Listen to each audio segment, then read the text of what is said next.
Good morning, good morning, good morning. I hope y'all can hear me pretty good. Welcome. My name is Charlotte Greer Brown. I am your empowerment and support service specialist. I am so excited to be able to come today to talk to you. I have a few special guests that will be coming on today just to talk a few minutes about some of the things that I've been promoting all week. We're going to be talking about the post-election, and we're going to be talking about thriving through COVID-19. We're going to be talking about our youth, the children and families, and the DHS system, and just pretty much how things are going.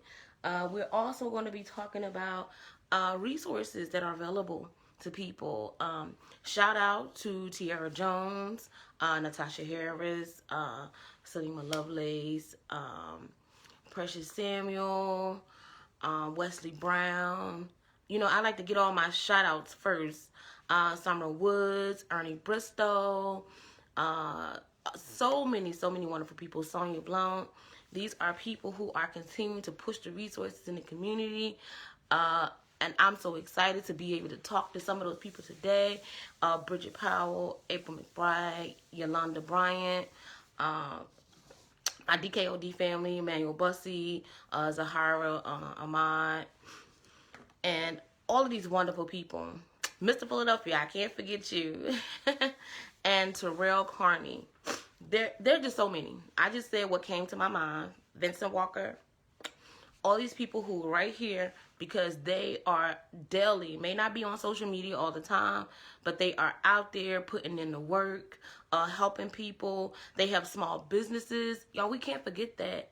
People have small businesses and they're out here trying to thrive during this COVID.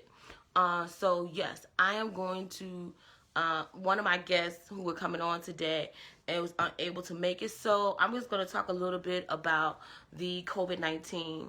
As most of you have seen, I posted what's to come Friday.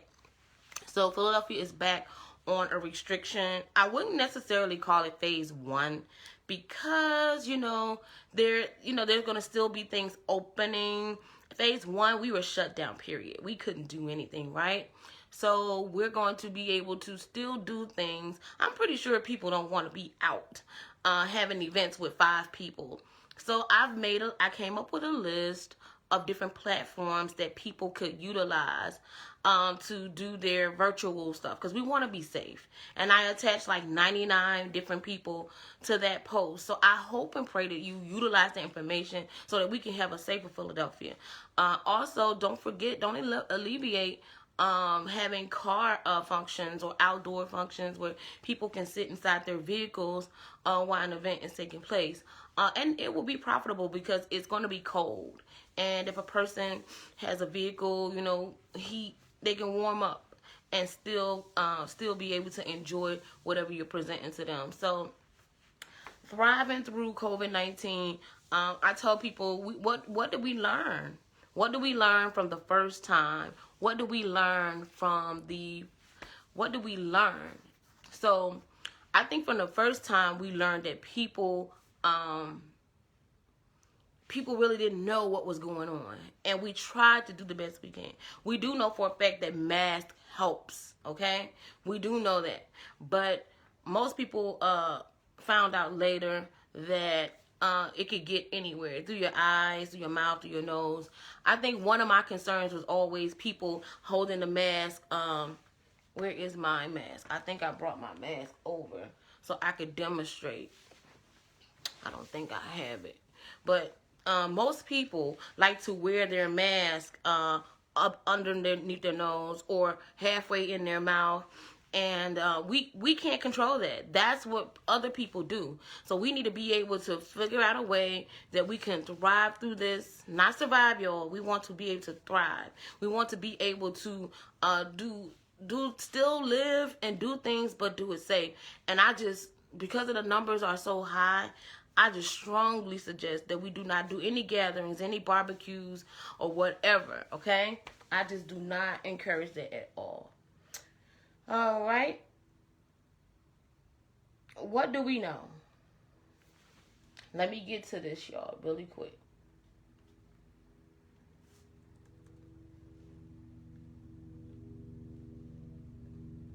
Okay, so while this coming up, I just wanted to talk a little bit about what that would look like. I know there's a lot of people who are buying up the toilet tissue. Okay, y'all, we go through this every time. Why are we continuing to go through this? Why? Why we continue to buy up everything? Come on, y'all, let's save some stuff for people. Y'all know that's always been my thing. Quit buying up everything. So I go to Walmart the other day and just the shelf is just empty. No paper towels. I mean, for real, if Armageddon was to come or the apocalypse, y'all think toilet paper is what y'all need? Let me tell you something. You mean something that's the only thing a person can think about is crapping? Okay. All right, so these new restrictions in Pennsylvania, like I said, may not affect people to the max. But what I will say, if you are a person who have pre-existing health issues, and I know you want to get out the house, and I know you want to enjoy your family, I know you want to enjoy the sun, I'm just asking you, because the last time I did a live when this first happened, most of you know I did a 3-day virtual summit. I just want people to understand that when you have pre-existing health issues, you know, you're most likely to, to take a hit if you catch COVID, for a lack of better words. It affects you more. And please try just to do the virtual thing. If you don't know how to do it, find a family member, a cousin, some young person who knows how to work technology, and let's be safe. Because I think I brought that up because today my heart, I'm praying, and I'm pretty sure most Philadelphian citizens, especially in North Philadelphia, is praying for Sadia Schuler. She is, if you do not know, she is the business owner of Country Cooking and Slogan. Y'all can see it. She is a business proprietor, a sole proprietor of her business, and she helps her community in a major way. I posted a few posts about her, and so did a couple friends of mine, and we want to keep her in prayer. She is fighting through, and every chance I get, I go on Instagram, because that's the only way I can get information and find out where she is, as far as her condition. We are praying for you, Sadia. We are praying for you, that you have a speedy recovery through this COVID.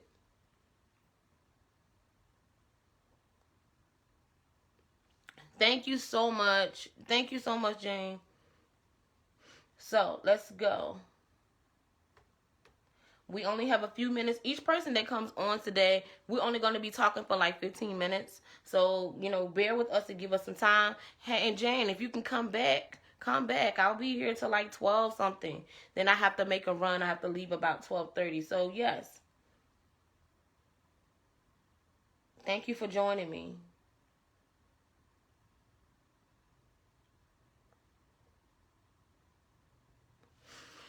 All right.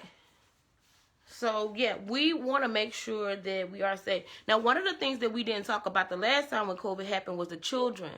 From my understanding, there are children and youth and teens that are getting COVID, and they're bouncing back in 2 or 3 days. However, they have exposed their family members who are not able to do that. So we need to find out, how we can protect our family members. Another thing that I also found out too, it's not like I've been doing research. People just know I'm concerned, so they bring it to me.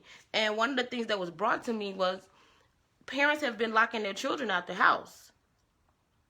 And I briefly brought it up 6-7 months ago, but it's really being a big issue now. There are children and youth who are outside their families' houses because they've been around friends, or they've been in places where the parent believed they have been exposed to COVID or could have been exposed, and they don't want to take chances. You have parents who are taking care of their elderly siblings, their elderly family members. You have people who are taking care of seniors and they live in their home and they don't want them there. And we have to take that into account, y'all. We really have to step up a little bit more and do a little bit more than what we're doing behind this COVID. Or else we're going to continue to go through this for the next 1, 2, 3 years. Come on, y'all. We don't want to keep going through this forever. We have to move on. But we want people to be safe. Don't get me wrong. We have to move on. I kind of, see what things look like for Philadelphia. Philadelphia, I would just say this. For some reason, I guess for no sense of panic, we have not been really getting real numbers as to what's been going on with COVID. And to hear those numbers of 150,000 people a day across the United States, it was very, very alarming to me. So that's one of the reasons why I made this my first topic of today.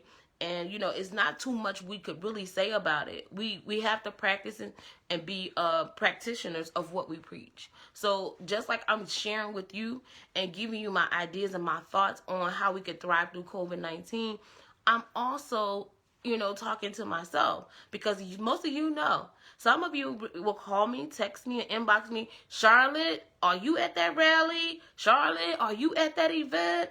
Is it so important in your life? Be careful. You don't want to harm other people. So, I listen. I do listen. And my husband always tell me, I thank God for him keeping me grounded. Because it's just so hard to be able to advocate for people from behind your phone or behind your computer. But it's worth it. And I will do whatever I can. And my possibilities, all the possibilities within me, to try my best to be safe when I'm doing this type of work. All right, y'all. So the time is now 10:42. We're going to get ready to, let me see.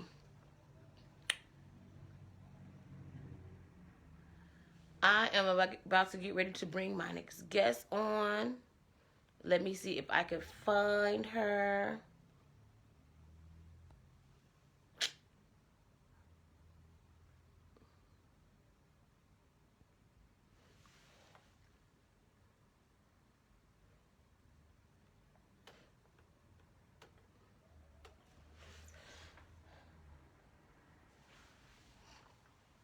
So in about 7 minutes,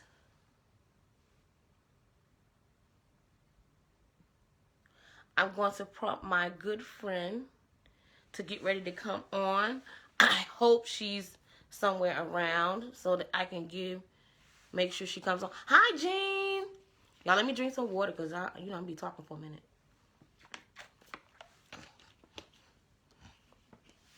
Hi, Jean. How you doing? And thank you so much, Miss Denise. Today, I'm not going to be ignoring y'all comments. I just need to move right along because we have so much to cover today. We really do. And for those who are tuning in, thank you so much. Don't be afraid to say something. Come on, y'all. I'm not going to bite. Let's talk. Let's talk. This is the only way we can get through this if we help each other.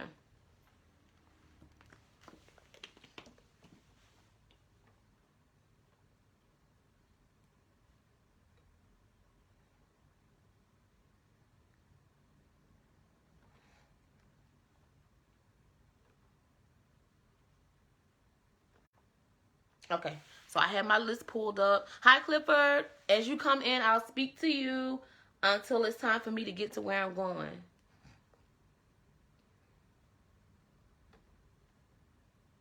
All right, so now we talked about thriving during the second wave of COVID-19. So now we're going to move on, and we're going to get ready to talk about this gun violence and the homicides and the trauma behind it. Before I prompt Dr. Williams to come on, I want to talk about how it seems as though we're getting immune to what is happening around us, and how we cannot let that happen. Y'all, we cannot allow that to happen. We cannot become immune to the gun violence that's happening in our city. Yes, I believe there's a lot of people outraged. I just don't think we have enough strategy to help put a dent in the gun violence. We all are have well intentions to make sure that people are safe, and we join rallies and meetings and activities. And shout out to all those. Oh, Jamal Johnson, he just came to my mind. And like I said, as people come to my mind who are advocates, I'll shout them out. Diane Mapp, Miss Sarah Ashley, Nicole Millsap. There are so many people who are doing great things.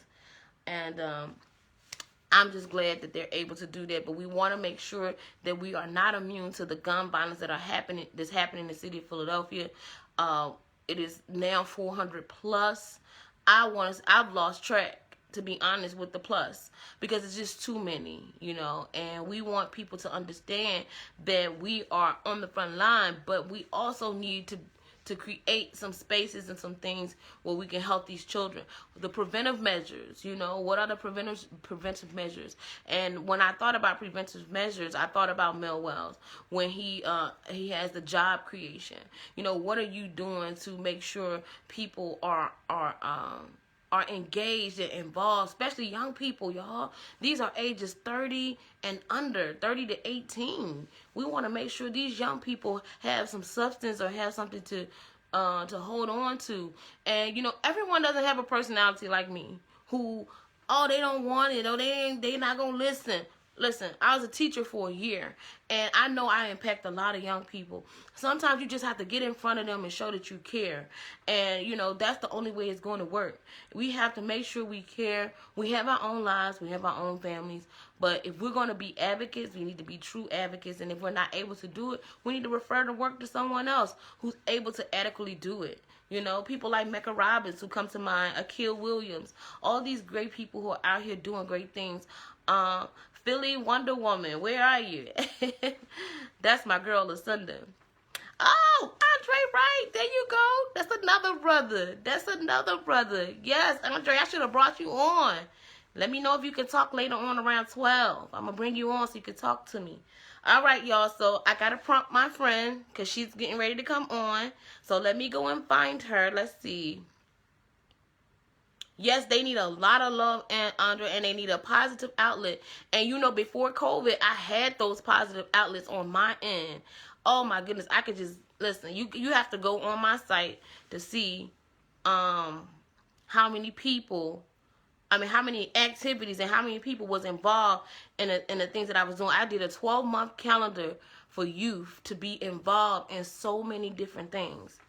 So, but anyway, it is now 10:48. I am waiting for my friend to come in so we can talk about this. She has a little bit more insight because she works closely doing this type of work.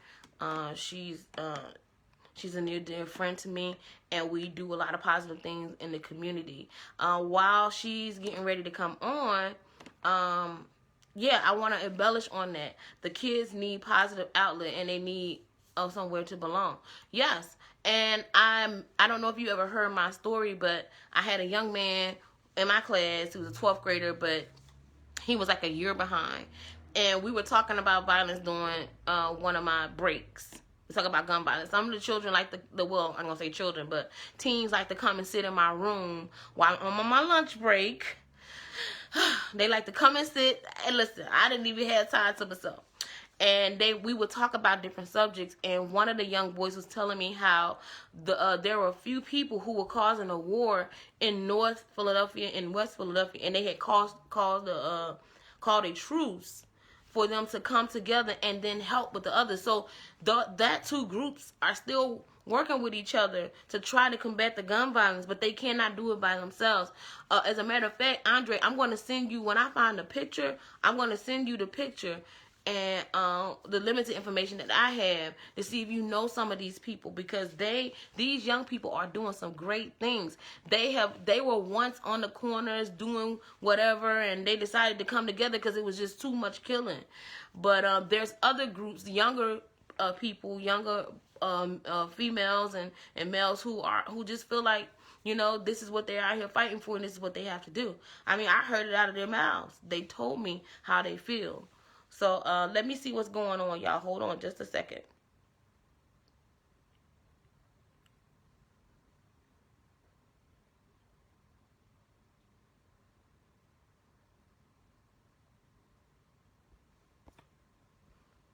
Dr. Williams, if you're in the space, we waiting on you. Here we go. So I'm going to just tag her.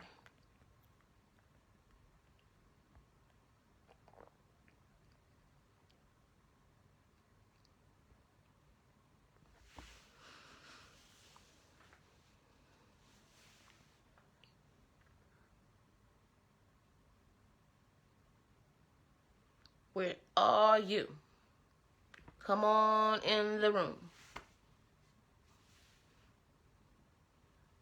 Okay, I just sent you a request.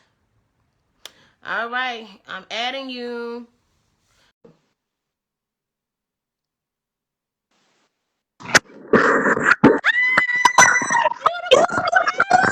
Don't you look good? Okay, so I know you can hear me. I'm gonna have you added, so I'm not gonna talk till you get to talk. Okay? So I always want clarification on what space you're in. So today you're gonna be introducing yourself, and you're gonna talk about the violence, the homicide, and the PCCP. Okay? I give away my mic. I can't hear you. Can you hear me?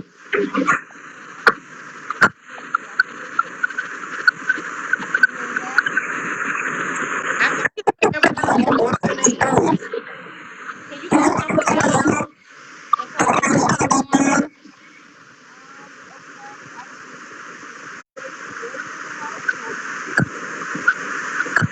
See, it's our choppy. So I'm gonna end it, and you can go somewhere else and come back, and I'll come back on. Okay, y'all. So you can hear me clear, right? So I don't know. It all now I've learned the more I do these, it all depends on what space the person is in. So I'm hoping she can get to a good space. We really need to hear from her. That's my beautiful sister. She is phenomenal. And I'm not gonna give y'all much because I want to talk more about that, but I'm gonna let her do it. And thank you, Andre, for giving me that feedback because I needed to know. Okay, so I'm hoping once she comes back and says she's here, we're gonna try to bring her back on the camera again. That's why it's so important. Like I told everybody to make sure that we know people in the community who does this kind of work to be on the front line and to give information so we can be up to speed as to what's happening and what's going on. And we have to be ready at all times. All right? A few more minutes. Any questions, any comments while we're waiting on Dr. Williams? Let's go. Let's go. I told y'all get on my lives and just be so quiet. Come on, y'all got so. I be watching y'all posts. Y'all be having so much to say. These are very important topics, and I want to know how you're feeling. You know what you're doing, what you're going through. All right, so I'm hoping now she's gotten in a better spot.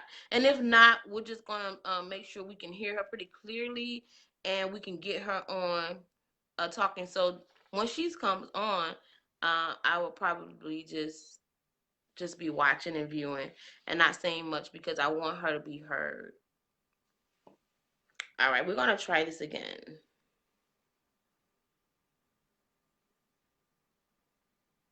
Okay, I'm bringing you on. Oh, Lord, I hope this works. Hello? Hello? Yes, I can hear Yes, you. it's better? Okay. Yes, you look so beautiful. Oh, my goodness. Hey. You look So, yeah, beautiful the too, people are Queen. ready. So, let's get into it. Okay, the people are ready. So I am Dr. D. You know, I call myself Queen Dr. D. Come on, Queen. Purple Queen Dr. D, actually, Mm-hmm. because I love purple. Everybody knows me affectionately of that, and I'm just a loving, caring person who just love what I do, and care for the people that I do it for. And I call myself a social entrepreneur. I am a author, pastor, mental Come health on. expert. You Don't know, be you run shy. that list. Don't be shy. Don't be What the kids say, Dr. Williams, you Googleable. I said, baby, I'm Googleable. shy. Googleable. All right. Yeah, I'm a community stakeholder. I am someone who understands my purpose in life. I know that I'm here to help heal hurting people Amen. and just be a balm in the Gileads of people's lives. And so, again, thank you for Go allowing me to ahead. be on this platform. I Oh, appreciate it. you know I am so honored, girl. Come on. Let's bring it. Let's bring it. Put some in your Yes. mouth. Okay, what we want to know. So, what are we talking about today to the people? Well, I want people to really understand how it's been traumatizing. We know that the gun violence is at its all time high. Violence, period. Yes. I was talking about earlier how people could be immune. It seems that they could be immune to what's happening, and I don't want to assume. So I said, let me talk to an expert as to what's actually happening, because we just look at the situation. Oh, the person is dead or the person died, but the family is traumatized, and everybody who viewed it on social media. I mean, this ripple effect of how it affects everyone and traumatizes everyone. So yeah, that's what we're talking about today. Okay. And so, I look at the term trauma and I think about, in my own respects, I think about how I look at it from this perspective, that the trauma is traumatized. Mhm. The trauma itself is so traumatized that when you Mhm. look at situations like you just talked about, people looking at things on social media and then the way in which they respond, Mhm. that they seem like they're immune, but it's really they're traumatized. Mm. They're so traumatized that there could be no reaction. Right. And so the reaction in itself seems abnormal, but to Mm. them that's normalcy, because that's the only thing that they can think about just to get through the day. Mm. Because if we really start thinking about and pondering the issues that we see before us, we will be so stressed out even more than what we are. And Mm. so people try, I think, in my opinion, people tend to see the issues at hand and just say, you know what, for me, I just don't want to deal with it. For Okay. me, that's not my problem. I got Right. too many problems. That's the narrative for people. I got too many problems to be worrying about somebody else's. And so it's like, what do you value? Do you value Mm. life? Do you value humankind? Do you value mankind? Like, so I think it's about values. I think it's about perspective. I think it's about how people are coping and Mhm. what mechanisms and strategies and techniques that they're using to cope, Okay. just to get through. Not that I think not that they don't want to Right. recognize or acknowledge that this is happening, because the conversations are being had. Right. It's just about, that's not in my house and I can't deal with that right now. But that's Yeah. a shame. Yeah, That's a shame that it, happened. it, Oh my it God. is. And then Hmm.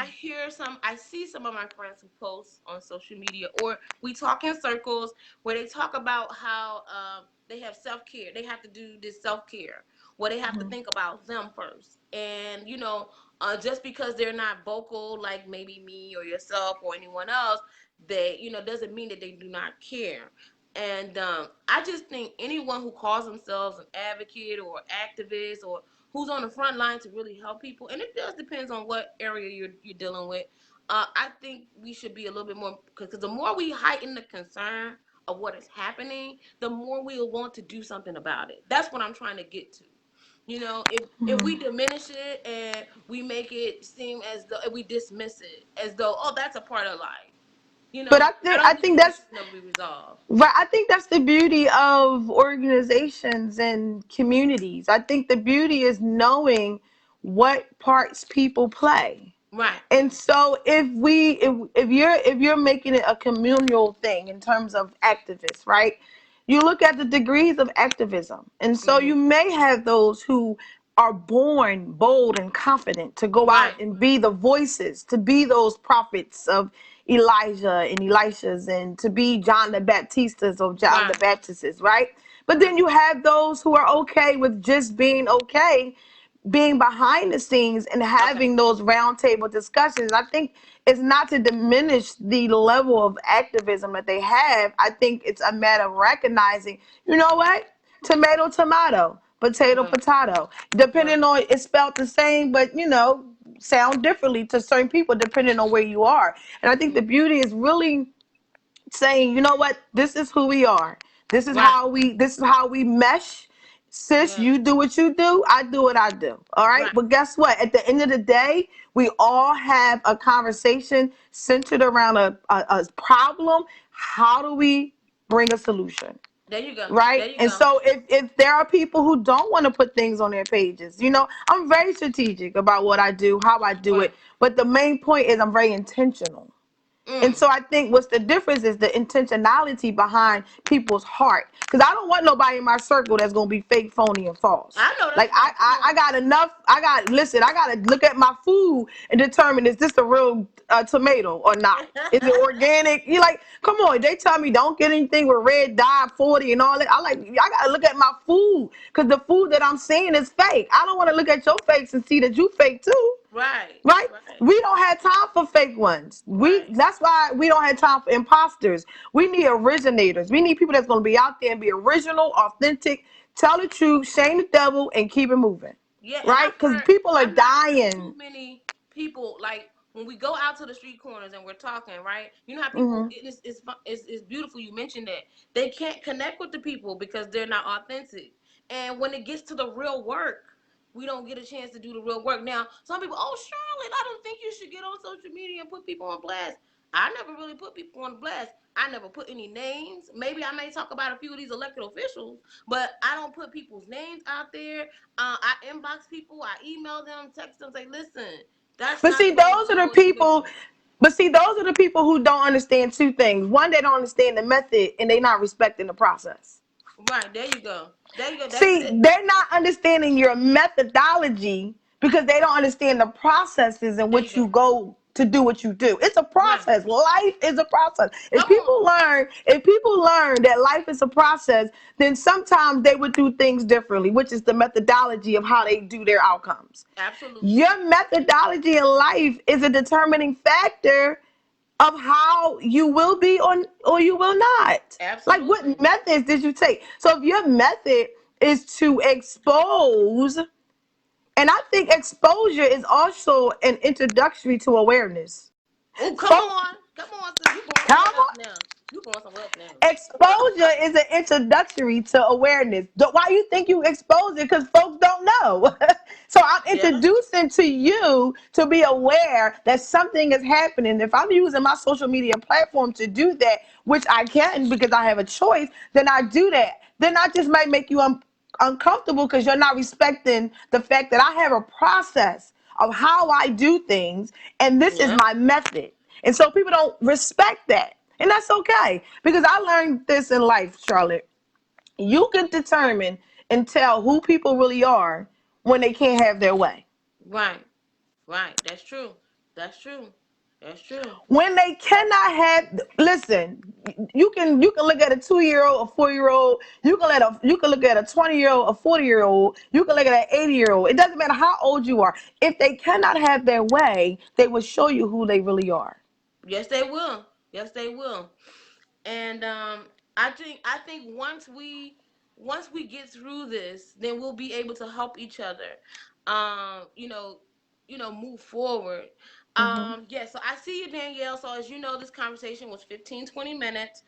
Could you give us about 2 minutes, wrap it up, or on how we can get through this and some of the ideas or a few ideas on how we could come together to combat this I'm gonna say trauma first, mental health.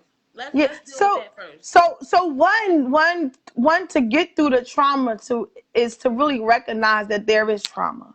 To recognize that we are in a crisis. We've been in a Mhm. crisis for a very long time, Yes, we right? have. And because we've been in a crisis for so long, we need to understand how do we maneuver through a crisis and Mhm. still keep our sanity. And I Come think one of on. the things is to really I say the first step to loving yourself is first knowing how to respect yourself.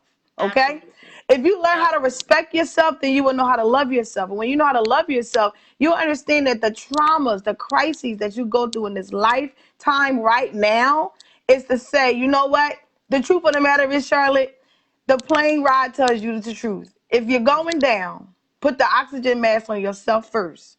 Then that's when you're able to save somebody else. Now, that's not an act of being selfish, but that's an act of heroism. Being a hero in the midst of a crisis. And so, if you can really self care, really keep yourself sane, and really understand that what you're going through and what you're seeing is true, then be authentic about that. Know what Yeah. you can do and know what you cannot do. Know what you're Yes. willing to do and know what you're willing not to do. Because you Yeah. have enough respect for yourself is because you love yourself. And then you value those who are around you. I think the other piece about the whole homicide is that this is something, listen, God is in control of everything.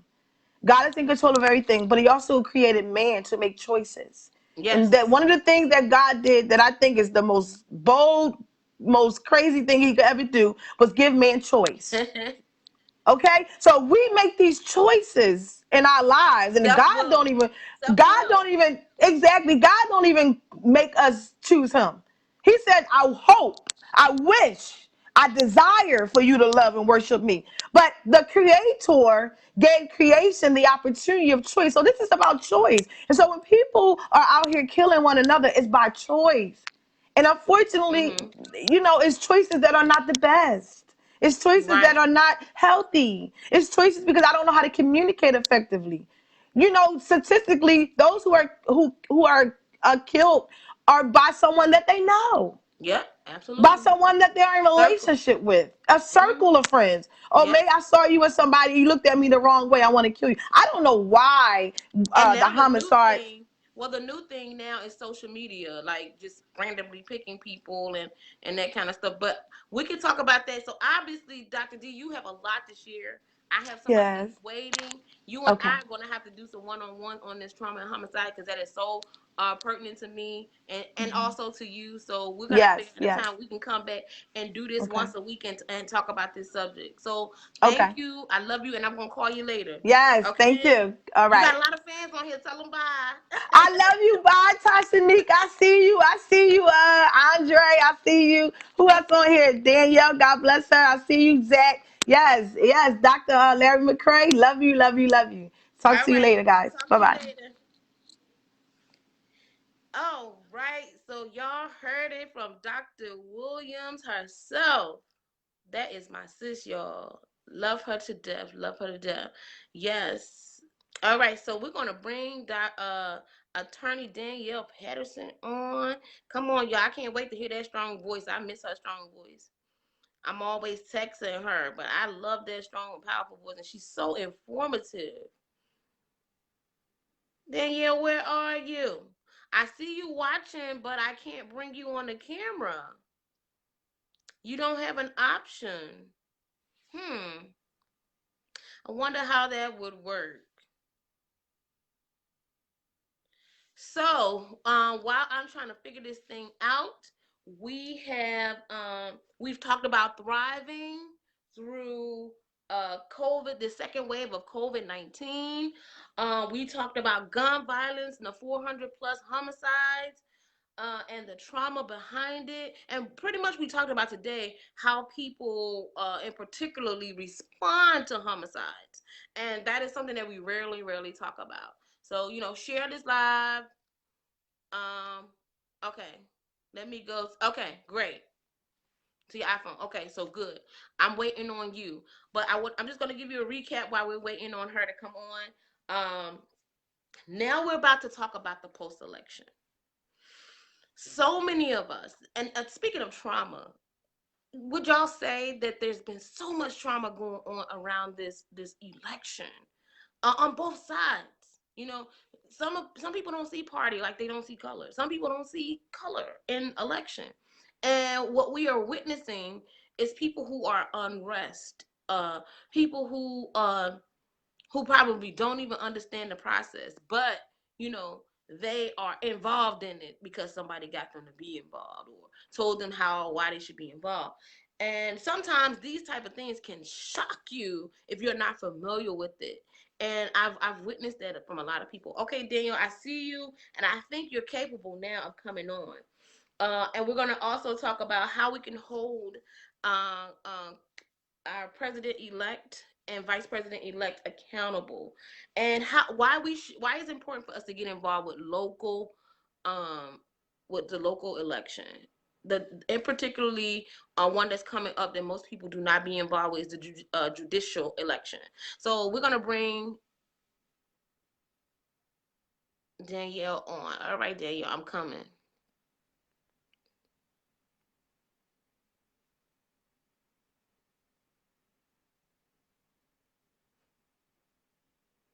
Okay, Angela, thank you for stepping in. And shout out to everyone who just came on.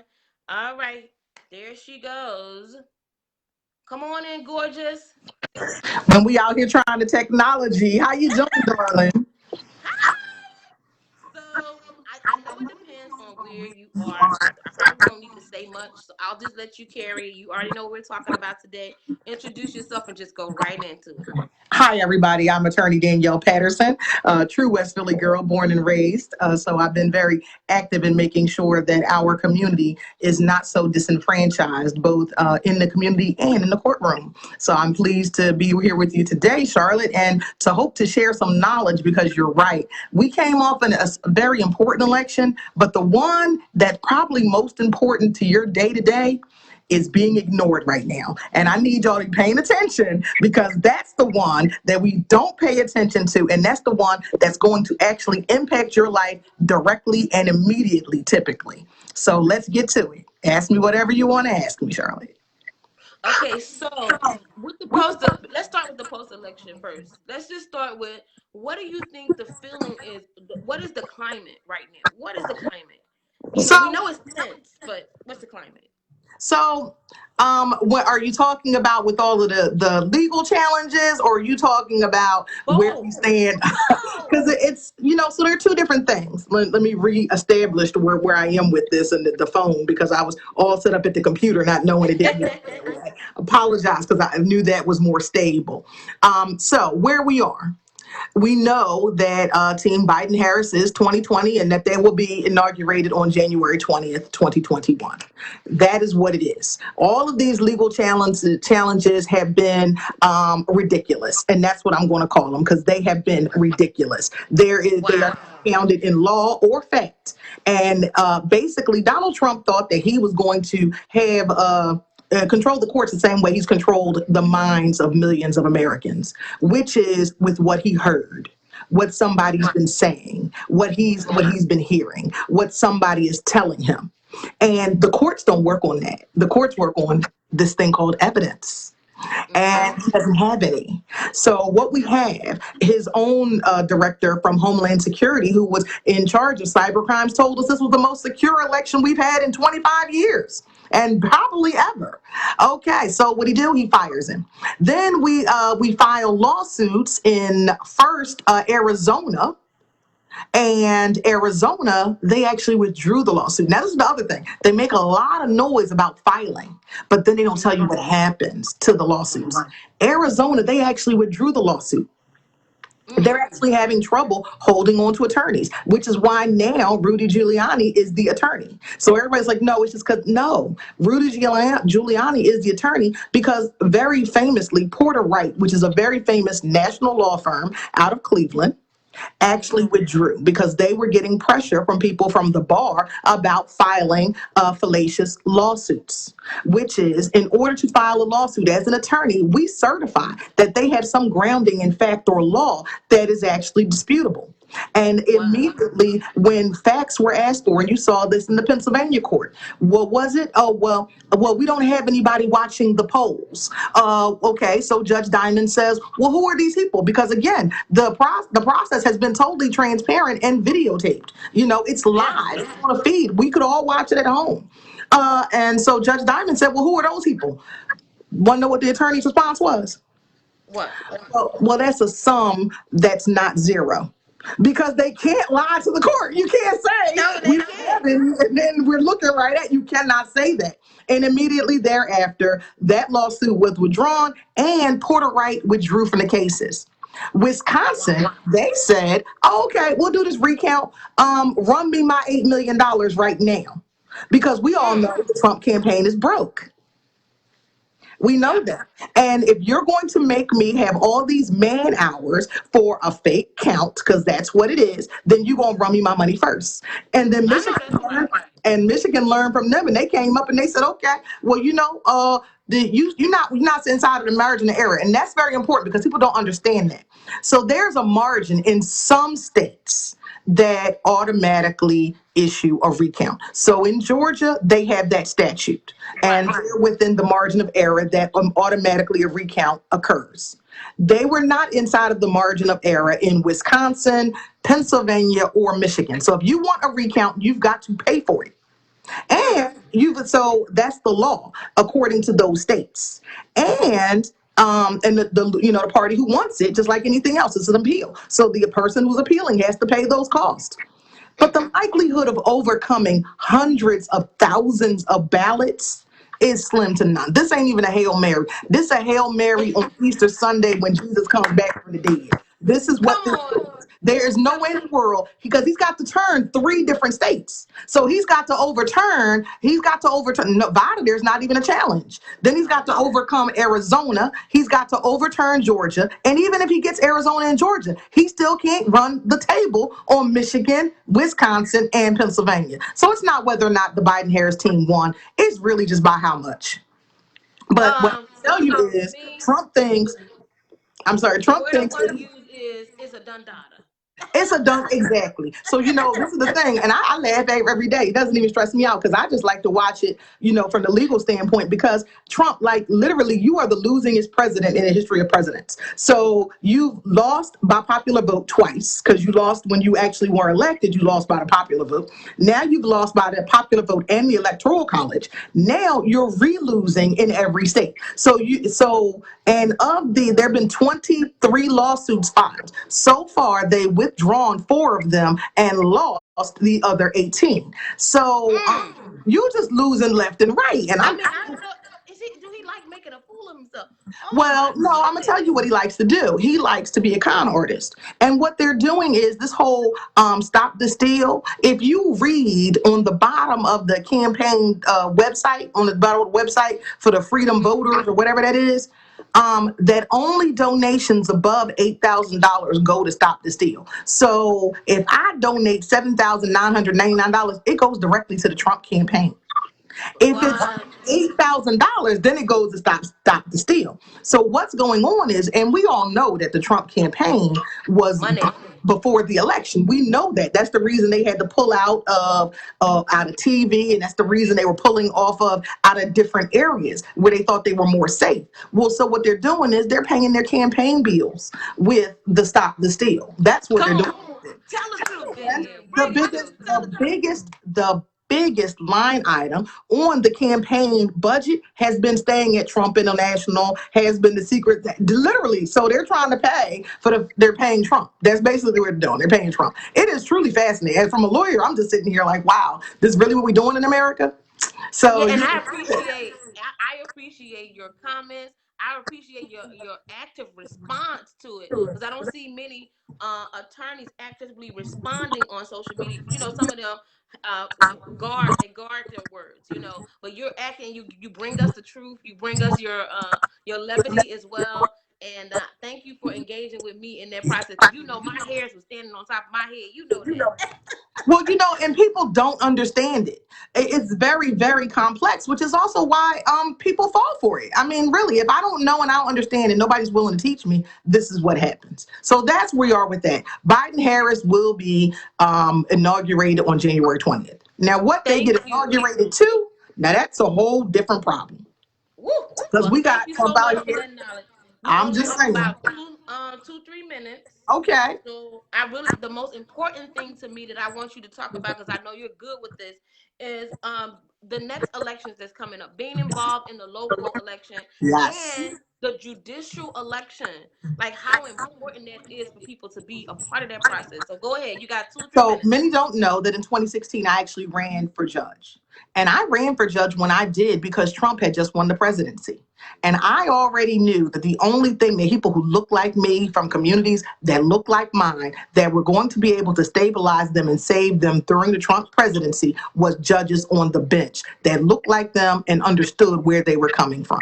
People are all worried about the presidential. Well, we got to make it from the president. It got to make it through Congress, turn into a law. And all these things had to happen before it immediately impacts you. But when we talking about that judge on the bench, okay, you don't go see a judge on your good day. You go see a judge on a bad day.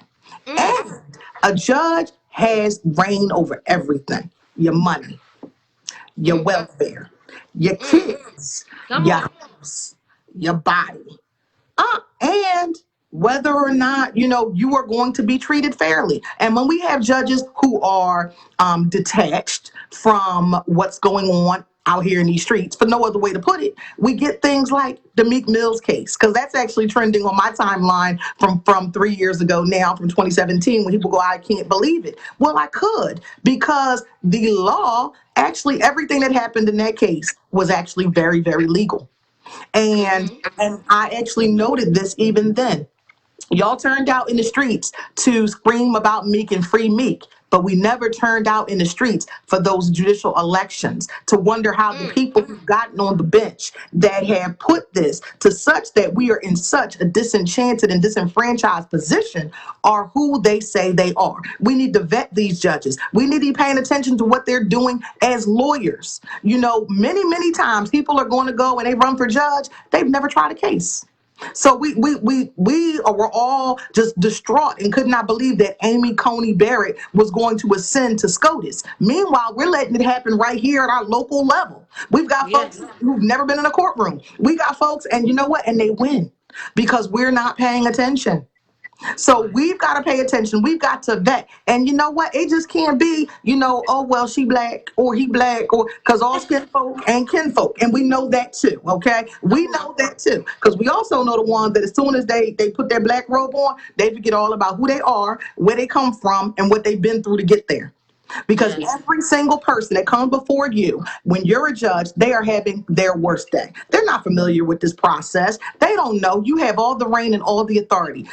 People should be people when they come before you, not a docket number and a Absolutely. case ID. So I'm going to tell you all that actually they didn't already started rounding up they horses as to who's going to run. Okay, I just want y'all to know that we're not paying attention right now because we're so worried about the election. But by the time, and that's the other thing, the judicial cycle, the elections are not until May of 2017. Pay attention to who's showing up to parties. Well, see, then that's the other thing. It's going to be more undercover or darkness because things that usually happen that signify who's going to run are not going to happen because we're not going to have Christmas parties to know all of a sudden who coming out the woodworks. We're not going to know. We're not going to have those ward meetings to know all of a sudden who's coming to the ward meeting. Right. Who pop Introduce up and themselves to start the committee talking? people. Yes. It's going to Right. be very, very Right. different. So we need to be very, very laser focused on who we are promoting for judge. We've got Let to me make ask you a sure. question. So there was a question that just came through. Are you willing to run again? And my question is, and that was by Dr. Williams. And my Mhm. question to you is, are you willing to teach about the judicial, like judicial education? Are you willing to do that? Well, I already teach judicial education, so the Oh, more I the need to. merrier. The I'm more gonna we can reach get out. out there to understand, then that's even better. And the good doctor, I actually, unfortunately, just lost my race for state rep that I ran because we were in the middle of a pandemic, and I wanted some legislation that was going to come down that was going to benefit our communities of color. And unfortunately, I did not win that either. What I'm going to tell you is that you never know what the future brings, but I am one who is motivated by the need to service my community. And all I'm going to say to you about any people, that you've got elected officials, know who they are. You know what? I'm looking at the numbers. We didn't have but 35,000 people in my the 190 show up to vote. 35,000 people showed up to vote, and we had somebody who was running for the first time. Why were we not out here organizing and making sure that our people got out to vote? Because that actually falls to the local election people. And then we wonder how we lost the attorney general, we lost the auditor general race and the treasurer race. Well, because down ballot, we were not doing our jobs. We were complacent because we knew that we were running unopposed or we were the only Democrat on the ticket. And so we were complacent and we did not get out the vote the way we needed to. Yes, we may have had bigger numbers than we had in 2016 or 2008, but we didn't show up in the percentages that we needed to make a statement that says we need to be making sure that the people of Philadelphia are being taken care of. But it's a good thing that Kamala and Joe, they know who voted for them, and they're coming right on back here. Thank you so much, Daniel. You gave us a lot of great information. Thank you, Charlotte, for just having me. And you know what? And continuing to be a presence and a force in the community. Because I'm just trying to tell you, I'm watching. People got elected in June, and I ain't seen them since. And I'm just like, where so you what? at? Where you at? What you doing? And Well, don't that, use the pandemic to slow up. I get you. Well, mhm. I'm gonna let my next guest come on. Thank you so much. That was vital information, and y'all will see her again because we're gonna get this judicial education down pat. I am pushing it so hard. All right, thank you so much. Love you, sis, and I'm gonna talk to you later. Love you too. Thank you, darling. Bye bye. Oh, wow. If you just tuning in, we have had some amazing people on today giving us some good information, teaching us and prompting us to get more involved. I cannot stress it enough. I came up with these topics because they are near and dear to my heart, and we need to focus more on the local election. Myself, I ran for office this past election, and I withdrew due to pandemic because in the middle of a pandemic, I'm not able to proceed. I had just lost my job as a teacher because of the pandemic, and I wasn't. I was a part of self care. I'm going to make sure I'm good. Will I run again? I don't think so. I'm an aspiring attorney right now. So I am in pre-law school. I'm actually in a program that helps minorities. Shout out to Cleo, who's been prepping me and getting me ready for 2021 law school. So, I like to reach out to all my attorney friends like Danielle, Teresa Brunson, and Raina Major, and Terry Booker. There's a lot of people who I stay connected to. Kier Gray, the Chief Public Defender. Shout out to all of you who's inspiring me to move forward as an aspiring attorney. So thank you so much. I understand exactly where you were coming from, Danielle, and I will again be reaching out to you because we're going to have those virtual classes on the judicial education. All right, Bridget. Bridget, where are you? I just requested you. So we're going to now switch the subject to talk about youth and children matters. And yes, it's a two thing. So the word matters goes both ways. Youth and children matters, and we're talking about youth and children's matters, meaning their challenges and the issues that they're going through in this DHS system. I also, shortly after her, will bring on someone who was just in the Philadelphia Inquirer talking about her story, and we're going to bring her on just shortly after. So stay tuned, take a break. While I find her, please come back, tune in, do not leave us. So let me just say hello to people who are tuning in that I get a chance to speak to before I move on. Hi, nephew. J Rock, I see you. Wendy Chaser, if you're still here. Shakara, hi, daughter. Denton, I see you. Dr. Williams, I see you still here. Kira, Blair, Cheryl Hargrave, and April Douglas. Shout out to you for watching today. And for those who were on here earlier and staying during the duration, I really appreciate you. I'm trying to make this consistent on every Wednesday at 10:30 to bring you different subjects and topics and people who are on the front line and adequate enough to give us information we need to thrive in this great Philadelphia. All right, y'all. So take a few minutes, and I'm just gonna go to my computer and try to find it. So take a break, use the bathroom, whatever you have to do, and come back.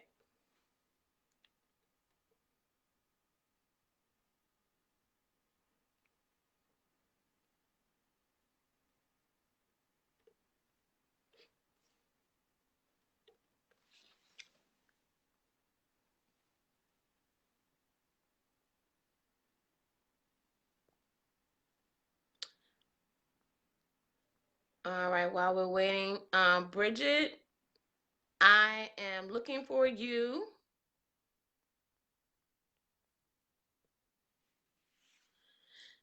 All right. I just tagged you in the comment.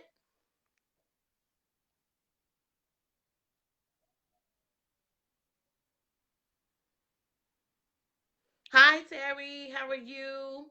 Thank you. We had a wonderful show lineup today. I hope you had an opportunity to watch some of the people that came on to talk today. I really appreciate my guests, their community friends as well.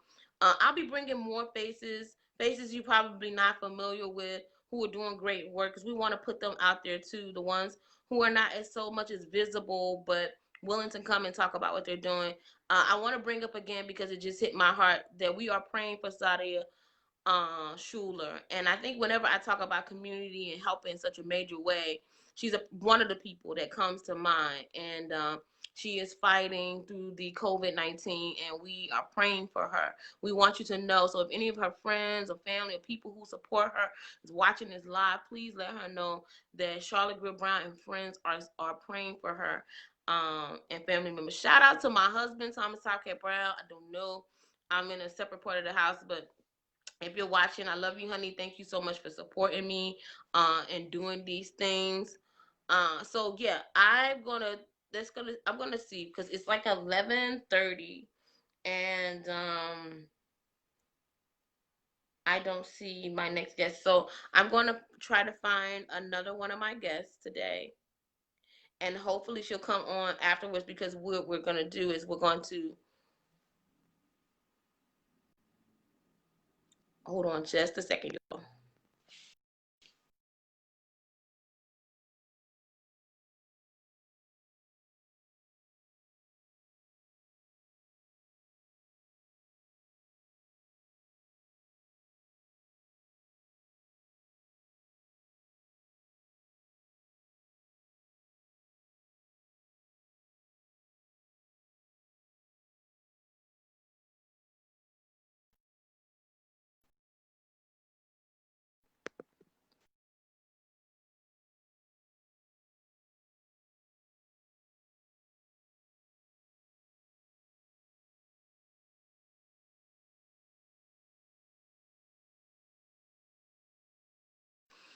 All right, so I'm going to find her. She just told me she's ready. I want her to introduce herself to you.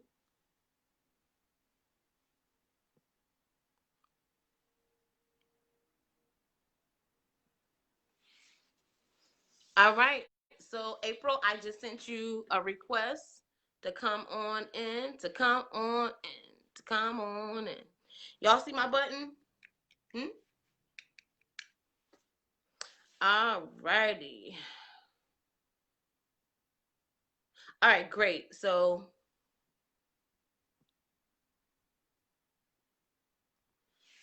I'm actually adding you. So, come on in. I hope you're in a good spot. Good morning. Can you hear? Hi, you probably can't see me, but I know you can hear me. No, we can't see you. I wish y'all could see her beautiful face, but unfortunately, we're not gonna be able to do that. So, can you just like jump right into it? I know you're on your break.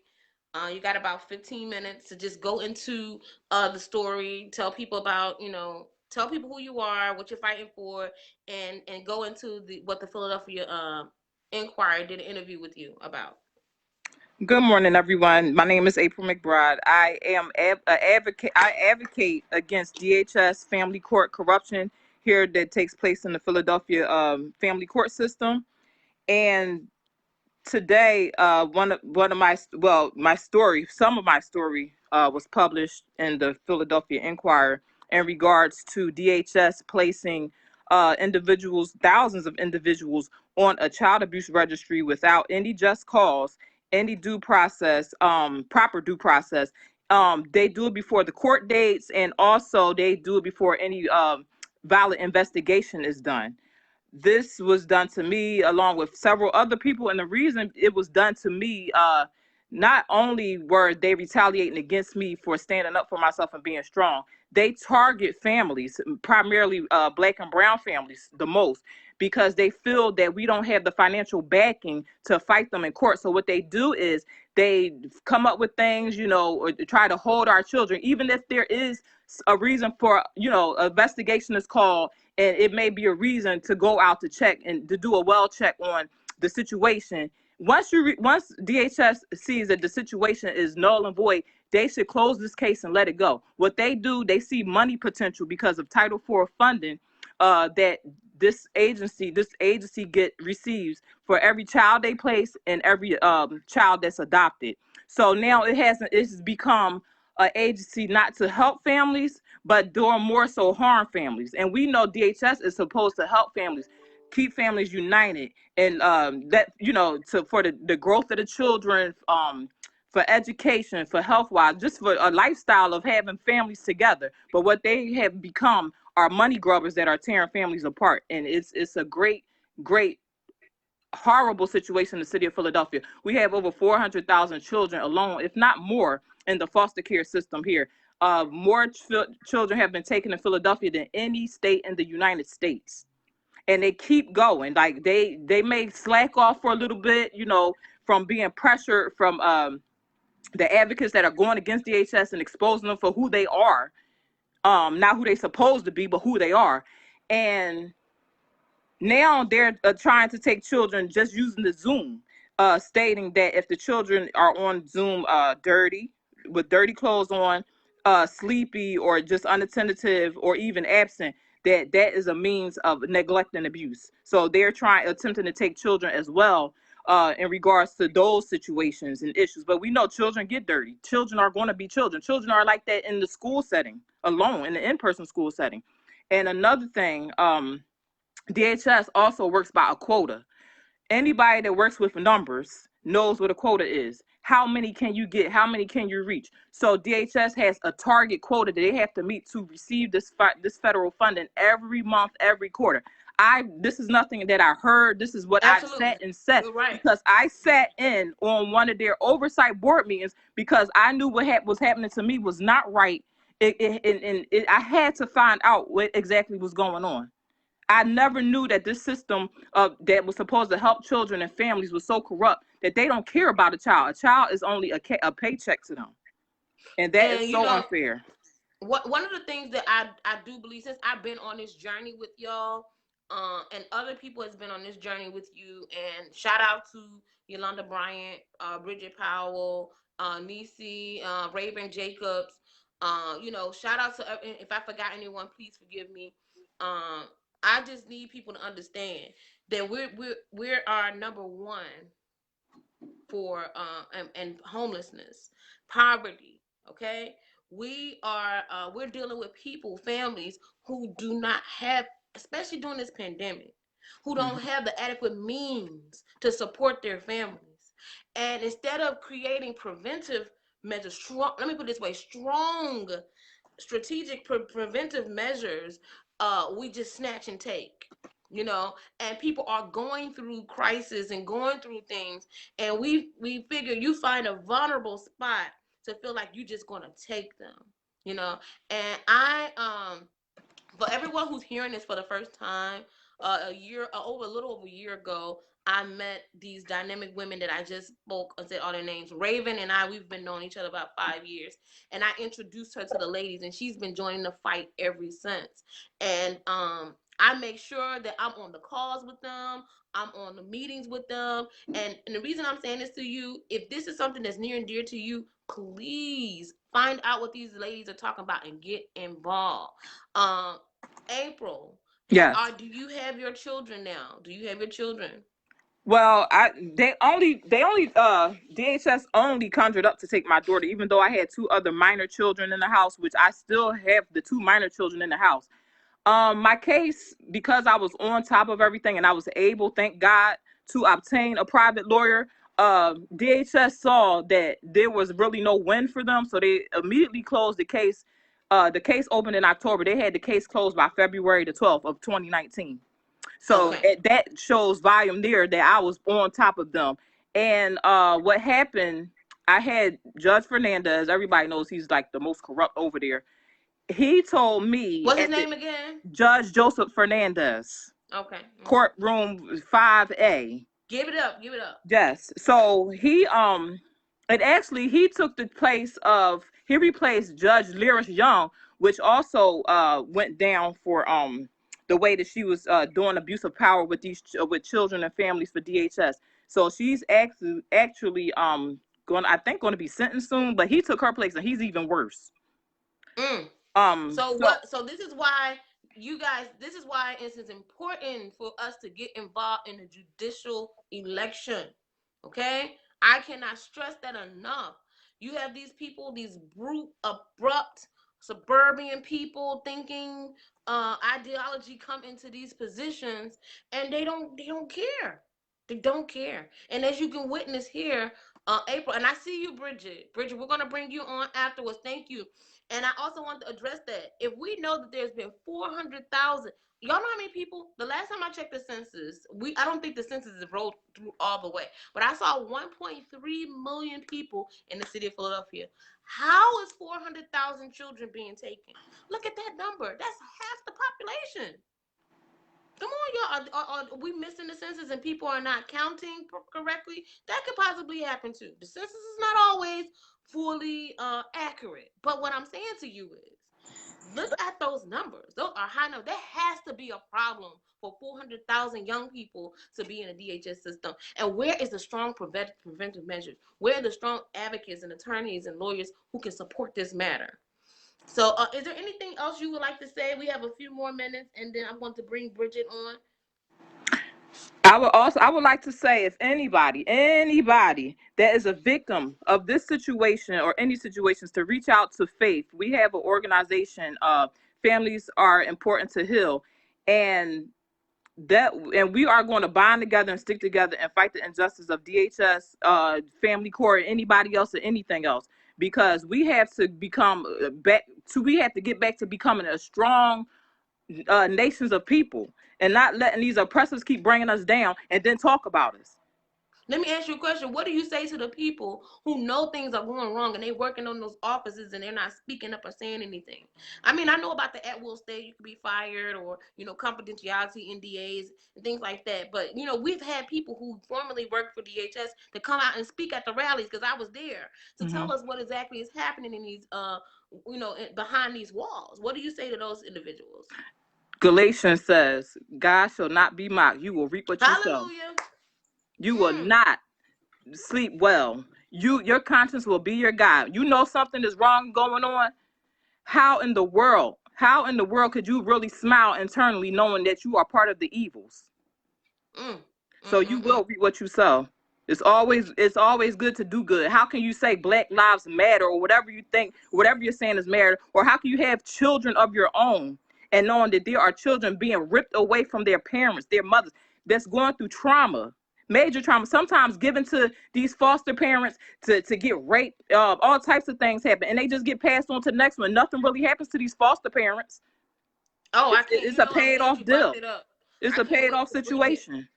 I can't wait for Bridget come on so she can talk a little bit more about that, because I remember you brought that up before about, how they, being raped in the system and just taking their money and physically. Like, it's so many dynamics to this. It's running children's lives. Yes. Children who never experienced anything while they were in a home, anything traumatic to that degree in the home that they were snatched out of, are now being placed in other places where they are become. What about the young man? What is his name? Who became a drug addict, and he was fine where he was. And it wasn't until he got into the foster care system and he was exposed by another foster care child. You remember that young man?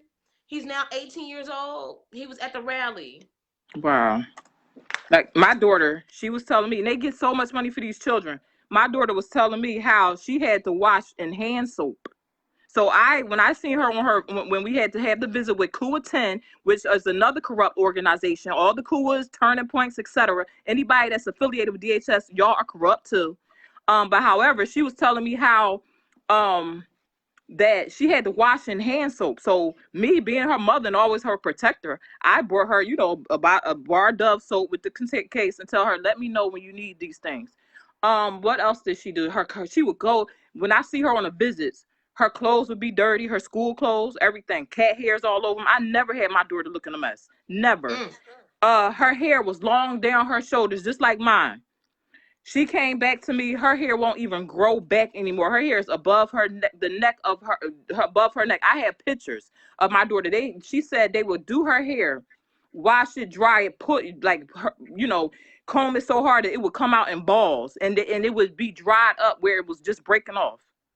So they're putting. So these children are being exposed to people who are really not inadequate. It may have the credentials or may have a good standing record, but really probably don't even know how to take care of children. Like, it is so hard to vet this process, y'all. I'm trying to tell you how hard this is. A very delicate situation, and I just think people don't need to avoid what you are saying, because all 4, 5, 6, 7 of you are speaking in volume, and some people, like you say, will not speak up because they are part of the situation. But one of the things I like to bring up is the cash cow. Now, I Yes. started pushing that cash cow really, really hard once I got connected to you, and it's very hard for people to understand how that works. If you don't know what a cash cow system is and what it is or pertains to, please look it up, because this is what I believe is happening in this system. Because that's the way it's viewed. The optics do not look good. The youth advocates that are working, the judges are listening to people who are inadequate, who do not have the Yes. background, who are sitting there just pushing children through like hamburgers through the window. Yep. This is not what it is. And people need to investigate this a little bit more, and sit down with these young ladies and hear what they have to say. April, I appreciate you. Any last words before we leave? Bridget, we're going to bring you on next. Um, Thank you for having me today, and I greatly appreciate this platform. I greatly appreciate Miss the inquiry reporter that reached out to me. That basically saw me advocating for a cause to protect the children. Because they are our future, and if we ruin our future, then we have nothing. So I just tell everybody, just keep fighting, keep striving. Even if the odds seem like they're against you, God will always win. So if you're doing right, right will follow, and evil begets evil. Evil will always fall. So Oh, thank you.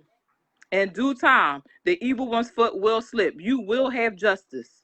Believe it. It's been two Thank years you. for me, and I'm trying to tell you, I did not give up. Even though my daughter got out of that system, I pushed and pushed. It's still not over. It's still not over till that particular agency has been reformed, revamped, and every guilty party be held accountable for their actions.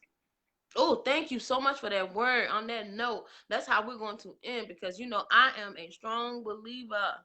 I'm a Christian woman, and that's one of the reasons I believe that I'm supposed to be out advocating and being an ambassador right along with you.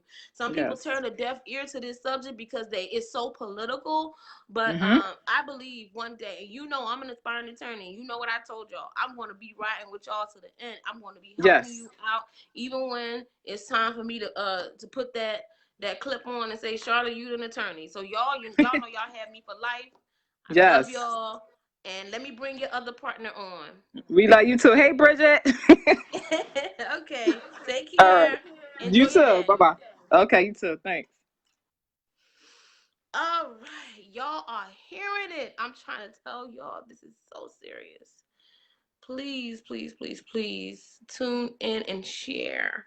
Hi, Bridget. I am bringing you on now. I know you. I sent you a request already. You should actually see it. You should see your request.